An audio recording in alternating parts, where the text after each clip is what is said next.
Hi, people. So, the idea of this little activity is that you're going to make notes on domestic tragedy, and I want you to make notes on a few specific ideas about domestic tragedy. In particular, I guess we should start off with what is domestic tragedy, and then how is that relevant for the poetry of Keats and of Othello and of Death of a Salesman, so we can relate our text together. I want you to make notes on the idea of Willie as an anti hero.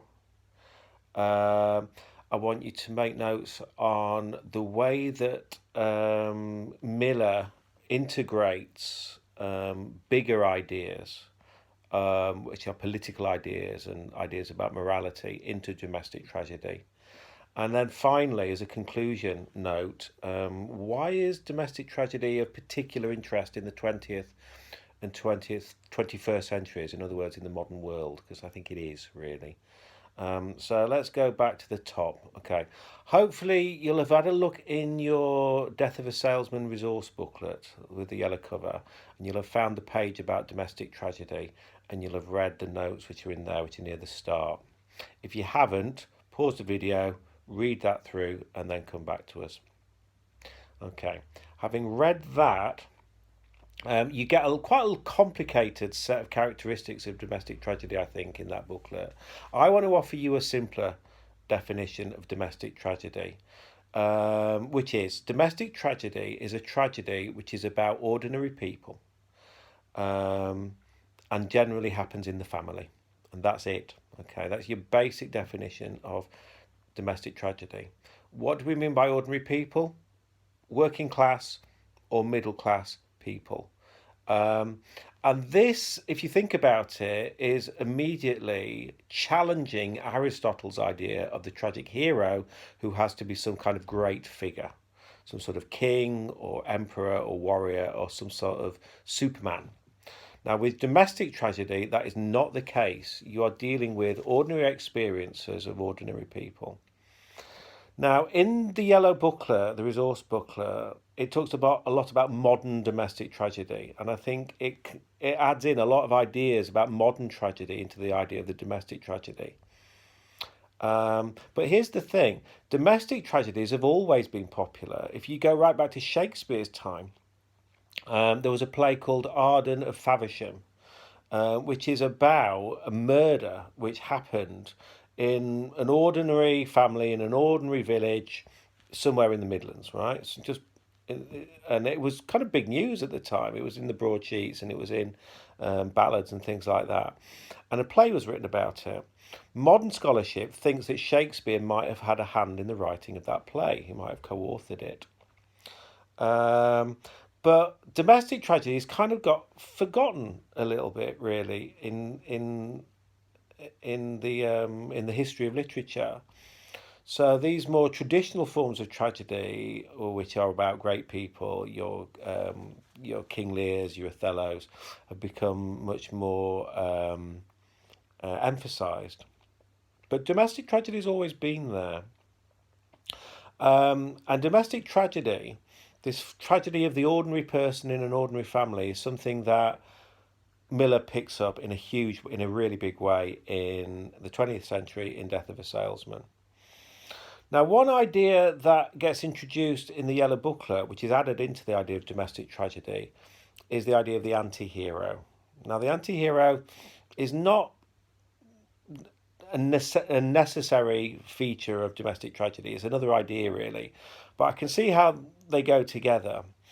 And an anti hero is kind of a paradoxical figure because an anti hero is a hero who is not heroic, which sounds odd, but actually, there's lots of them in stories. It's a protagonist, a main character who is flawed, who is kind of weak, who is not admirable in many ways. And that's kind of the opposite of what we mean by heroic usually. But nonetheless, we get this kind of this figure who is of central importance in the 20th century and going through to the 21st century. They're ordinary people. And it's this ordinariness that I think can allow you to link the idea of the anti hero to the idea of domestic tragedy. We're not dealing with villains, we're not dealing with heroic figures, we're not dealing with saints, we're not dealing with superheroes. We're just dealing with very recognizable ordinary people with strengths and weaknesses. And Willie is definitely one of those, you know. Um, I think Death of a Salesman is a play which doesn't really have villains, it doesn't have heroes as such, but it does have this protagonist who is Willie, to whom something tragic happens. Um, Now, interestingly, Othello is a play which shares many of the features of domestic tragedy. Um, on the face of it, it fits Aristotle's ideas of the great tragic hero. We have this general figure who is this sort of great warrior, this heroic figure. But that kind of epic scale, that kind of grand idea of nation fighting nation, is not something that Othello's really interested in this play, not centrally anyway. So the confrontation with Turkey happens is dismissed in a few lines with this storm at sea, and what you are left with is domestic violence. You are left with a very intimate and claustrophobic story of what happens between a husband and a wife and how that's shaped by a single other individual, which is Iago. So you get this triangle pattern. But it's essentially it's a portrait of a marriage gone terribly, terribly wrong, which ends with a domestic murder. So, and that idea of Othello as a domestic tragedy, I think, is quite powerful, really, because immediately Shakespeare's operating on two different levels. You've got this level of Othello as the great figure in Venice, but he's taken away from that and put into Cyprus. Um, and all of the dramatic interest is what's happening between husband and wife. And it kind of, to some extent, becomes less relevant that this guy is some sort of general, is a man and a woman. And from that point of view, the play fits closely with ideas of domestic tragedy. So this is half your traditional epic tragedy or this tragedy of the great hero, and it's half domestic tragedy. Um, Death of a Salesman becomes full on domestic tragedy. But what about Keats? Do we think that Keats is writing domestic tragedies? I'm going to ask you to pause the video for a second in a sec and just think through the four plays and think to what extent do these, not four plays, sorry, four poems, to what extent do they fit our definitions of domestic tragedy? So pause now and then think and then come back with your thoughts. Okay, so if we think about them, they're not especially domestic, I don't think. Keats wants to go to somewhere which is extraordinary, which is magical, which is transporting people out of their ordinary world into a world of myth and legend and history and magic. Um, so if we think about Evis and Agnes, very close parallel to Romeo and Juliet. So we get a knight, we get a great family, we get a castle. These are not ordinary middle or working class characters. On the other hand, though, it is about a relationship between a man and a woman.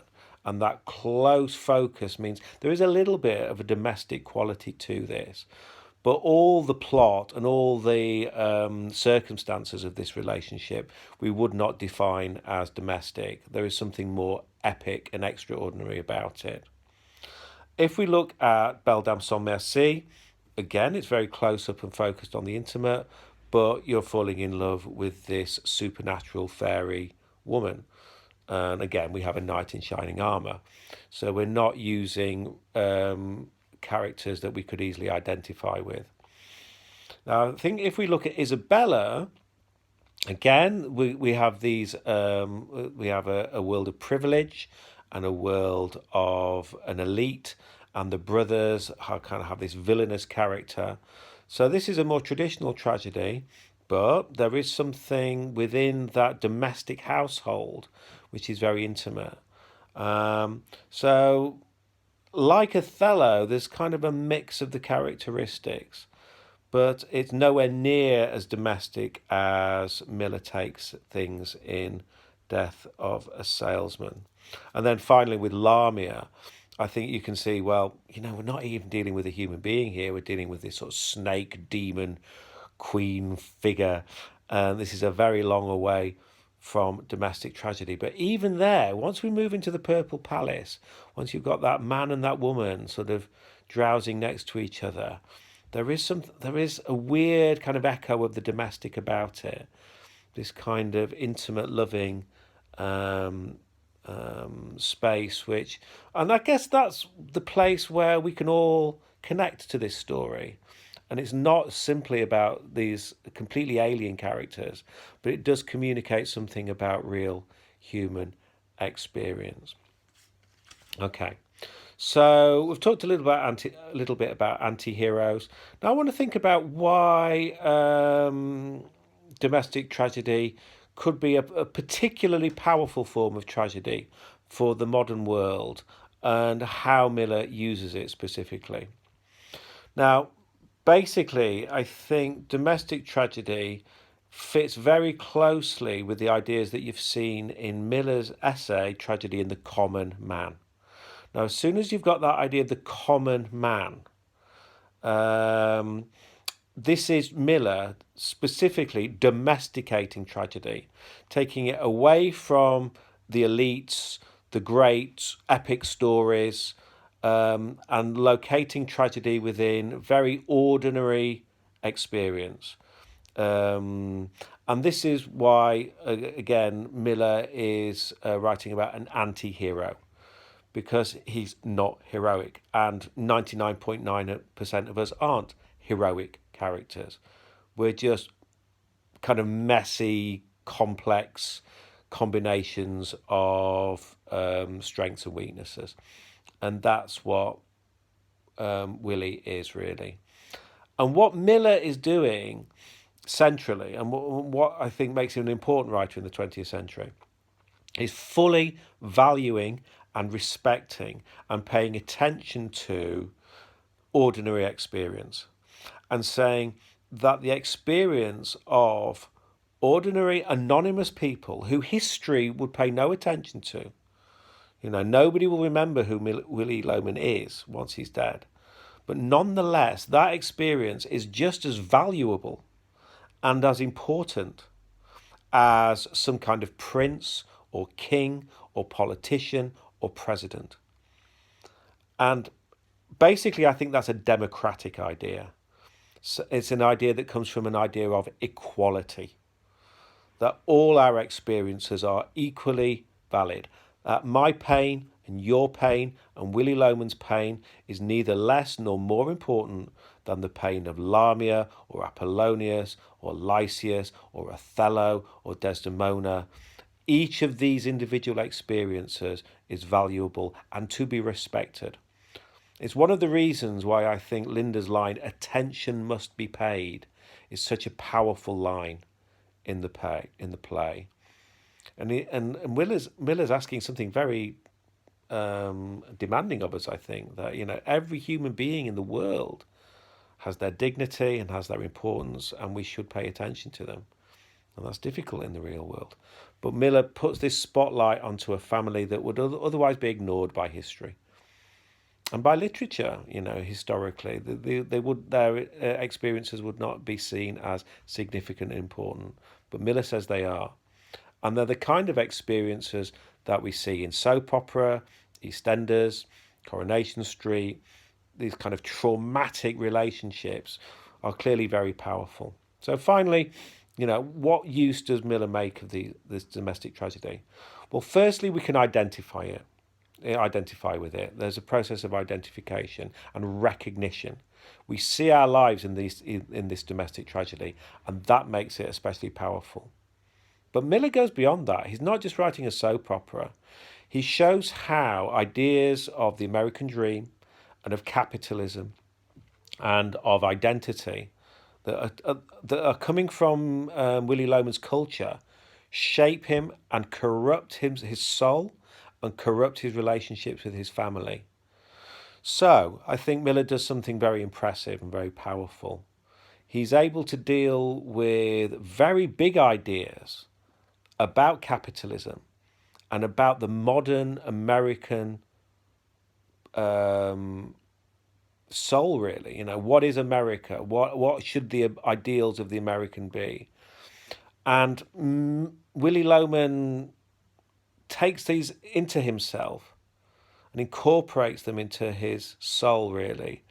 And Miller shows through the way that this mind collapses and this life collapses that there is something wrong with these ideas, with these ideas of modern civilization, that there is something missing in the way that this society is organized and the way that it fails to look after Willie and the way that it fails to give him ideas that can give him a life which is truthful and sustaining and meaningful. So, ultimately, Willie and Arthur Miller are on a very deep quest. They're looking for meaning in life. They're looking for something which has true value. And tragically, I think Willie Loman fails because he thinks he's going to find it through the insurance money, through these diamonds in the dark, but he's not looking in the right places, which is an authentic relationship with his son and with his wife. So, on the one hand, it's a domestic and ordinary story, but on another hand, it's very extraordinary because I think Miller shows that any human being is capable of going on a tragic journey, and that tragic journey has the full significance of any kind of Aristotelian tragic hero from the traditional ideas of tragedy. Um, he's a writer for a democratic age. He's a writer who values every single human being's experience, which I think makes him, an important writer in the history of literature. So those are my thoughts. You need to make your notes on the 4 headings that I mentioned at the beginning. By all means, do some wider reading on the topic of domestic tragedy. There's some interesting stuff around that in Othello. But you need, a paragraph on each of the 4 ideas. And those ideas are mentioned in your Tiber instructions as well. So I hope you found that useful and meaningful. If you've got any follow-up questions for that, by all means, Tiber me, and I can come back with individual answers and clarifications if you need it. Hope that was useful, and I'll call it a day there. Thanks, bye.